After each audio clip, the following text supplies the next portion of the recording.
मेरो नाम प्रदीप कुमार खड्का, म यस गौरी नगरपालिकाको नगर प्रमुख। यो अब जुन सोनामाई मन्दिर छ त्यसको ठुलो किंवदन्ती छ।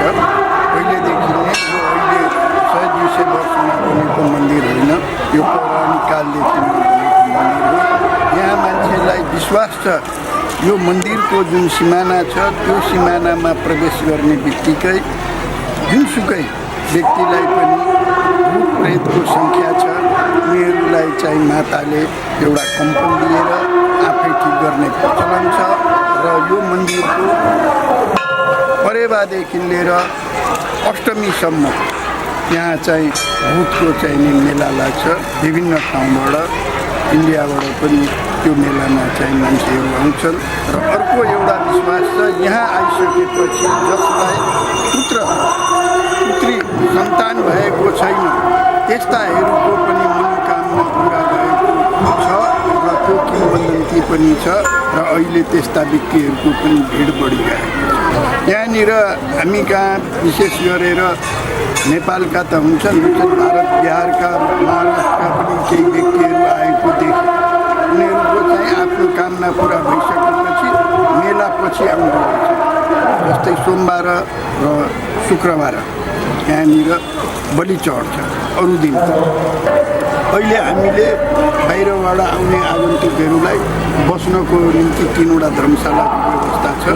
अहिले एउटा चाहिँ मण्डप विवाह मण्डप बन्दैछ, उतापट्टि चाहिँ क्यान्टिन पनि बन्दैछ।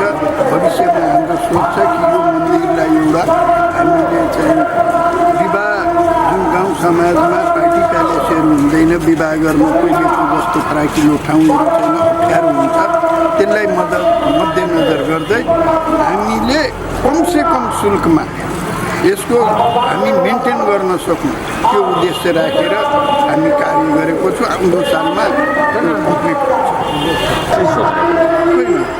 यो कलश यात्राको पनि यो साइड जुन जुर्यो कलश यात्रा मात्रै थिएन, यहाँ एउटा हामीले कोठी होम गर्न थालेको छ। देशको प्रति यो परिस्थितिले गर्दाखेरि गाह्रो भयो र हामीले भनौँ सबै ठाउँ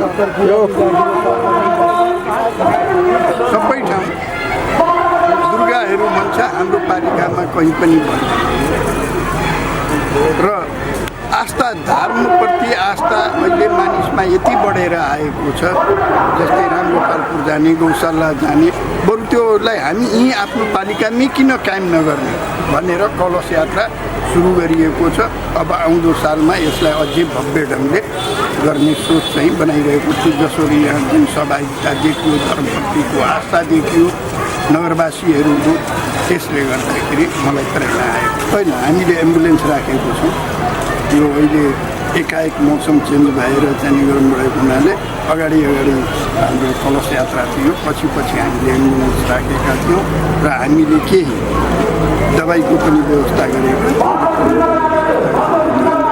के गर्नु पऱ्यो भने अस्पताल हामीले खुला राखेको। यो मेला अवधि रहने हो कि यो मेला अवधिभरि कलश यात्रा त अब आज हाम्रो समाप्त हो र आजदेखि अब सोनामाई मन्दिरको जुन आफ्नो नित्य पूजा हुन्छ, नित्य कर्म हुन्छ, त्यो हिसाबले चाहिँ अब मन्दिरको आफ्नो नीति नियम अनुसार त्यो चल्छ। अहिले हामीले जब यो समितिलाई दिइसकेपछि, समिति गठन गरिसकेपछि अहिले उहाँहरूको कुनै गुनासो छैन।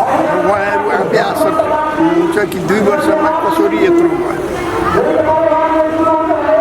र अहिले हामी पनि अहिले अब 2 वर्षमा अब मेरो जम्मा अब 1.5 वर्ष भनौँ या 1.5 वर्ष चाहिँ जुन अवधि छ, मलाई लाग्छ धेरै पूर्वाधारका कुराहरू यहाँनिर निर्माण भइसक्छ।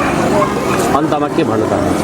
म अन्तमा नगरवासीलाई विजयदशमीको शुभकामना दिन चाहन्छु र जुन उत्साह र एउटा सद्भाव देखाएर कलश यात्रामा सहभागी हुनुभयो सबैलाई मेरो तर्फबाट, व्यक्तिगत तर्फबाट र नगरपालिकाको तर्फबाट म सबैलाई नमस्कार गरेर धर्मप्रतिको आस्था यसरी नै बढोस् भन्ने म कामना